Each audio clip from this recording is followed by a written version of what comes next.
Good morning everyone. Bag-ong kabuntagon, bag-ong higayon nga gihatag sa labaw makagagahom po. New morning of course means new blessing.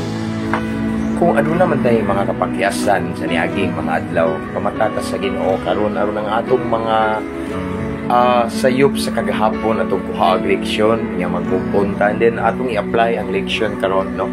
Karong buntaga mga igsoon sa kabag-ong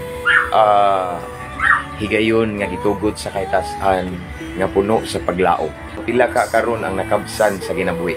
Pila ka karon ang na kabsan na sa libreng gininhawa mga igsoon, no? Na may uban karon nagmata apan nagbayad sa ilang gininhawa naka-oxygen. Apan bulahan ta igsoon nga karon nakamatata libreng ginhawa, nag-enjoy sa libreng ginhawa bag-ong kinabuhi daghang higayon sa Ginoo. Even ang uban diha kay bawo nga before ta natug nakasala man ta no gahapon gabi but today is a new day mga igsoon sa kabagong higayon ng gitugot sa Ginoo gihatag sa Ginoo kanato kay kung naman tay mga kapakyasan kalapasan yesterday last night or niaging mga oras mga igsoon lahi na sa Dios no every morning matuto sa word ni Lord His mercy new every morning.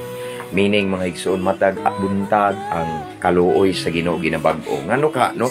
Tungod na kay expected na ni Lord nga kita nahitay nga masipyata. Mao na nga every morning ang gi-extend yang mercy mao bitong nakamata ta karon tungod na sa kaluoy sa Ginoo nga gi-extend sa atong kinabuhi. So ang mayon tong buhaton karong adlaw atong himayaon pasidunggan daygon simbahon ang Ginoo mga igsoon. Tungod kay usa ni kaadlaw karon nga gibugna sa Ginoo usa kada kong grasya panalangin labi na karon nga nakamatata nga dunay libreng ginhawa no grabe no pinangga ta sa Ginoo mga igsoon gi-extend atong kinabuhi tungod kay si Lord na plano na purpose so kay nakamata pa man ta karon ug nakadungog ka ani akong gi-share mga igsoon.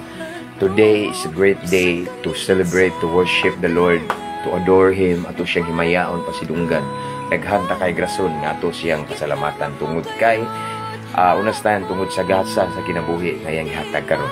Amen no so let's worship the Lord today mga igsoon. God bless everyone. To God be the glory.